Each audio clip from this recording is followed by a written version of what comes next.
We have Christopher Haynes, economics professor at the Binghamton University and a former Board of Governors at the Federal Reserve, 1996 to 1999. What do you think is the next Fed move and why? I'm guessing that, okay, what would they do with the Fed funds target? Basically, at this point, with the Fed funds target where it is, and with the problems being about default risk spreads and not anything else, any further move in the Fed funds target is just a signal.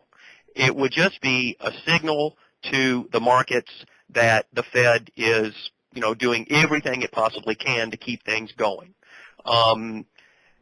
Now, would it need to send that signal? I don't know. I think that they can better send the signal by doing the stuff that they've been doing, by engaging in these very novel activities, these very novel versions of the old activity, lender of last resort. So, just if I had to guess, I would guess that they're not going to be cutting the funds target anytime soon. That's just not what this is about. But again, they might, if the market wants it, if the market starts to focus on a funds rate cut as a sign that the Fed is serious about saving Wall Street, then I think the Fed will deliver a funds rate cut. Otherwise, I don't think so. Now, in terms of these other activities, I'm guessing that the Fed just has to react to what's happening. There's not a lot more that they can do. What they have to do really is to react to each crisis as it comes, as each financial institution becomes the target of fear on the part of the financial markets. The Fed has to do what it's done with the last few, which is to go in, look at the books, figure out the degree to which that institution is entangled with the rest of the financial system, figure out what the dangers to everybody else would be if they let this particular institution go under, and if the dangers are high enough to take it over and keep it going. It's fundamentally reactive. Now, what they're planning, I'm sure that at the same time, there are people in the Federal Reserve System, because there's a lot of smart guys there, and they're always planning for the future. I'm sure they're thinking about what to do when the crisis is over. When the crisis is over, the fact that they have brought a lot more types of institutions into the circle of protection means that they're also going to have to bring those institutions into the circle of regulation. So what you're going to presumably see is that when the fire is out and we can start thinking about preventing the next one, you're going to see a lot of plans, a lot of proposals for some kind of regulatory system to apply to the other kinds of financial players, which is going to be pretty significant, I think. Do you think that, if there's going to be more regulations now, there's a little bit more control in the future of not having the same crisis? Sure.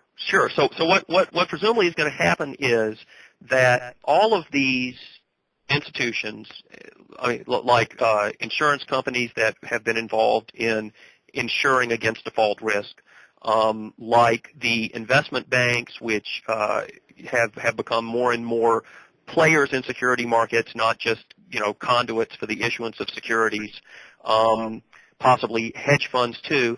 All of these guys are going to be subjected to, they should be subjected to the same kinds of regulations that we have used to look after banks. So we're talking about capital requirements.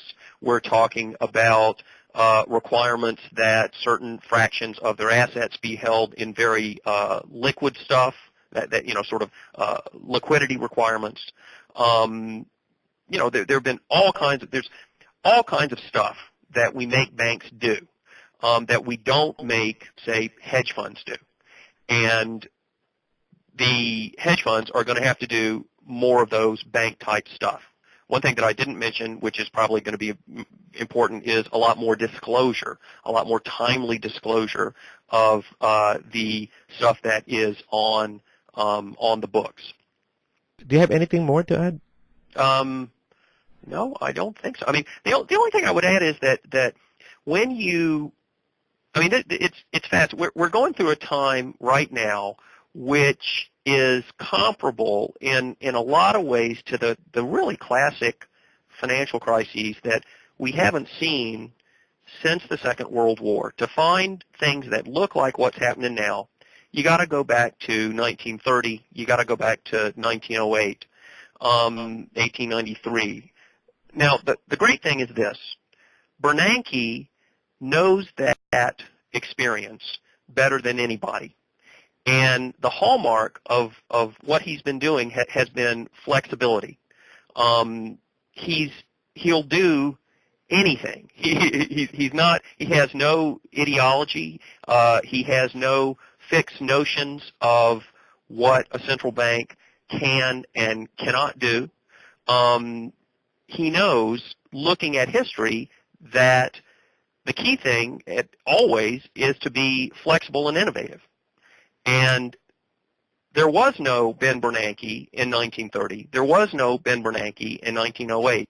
The difference between now and then is that we have the Fed headed by Bernanke, and that makes me a lot more confident about what the outcome of this particular historical event is going to be.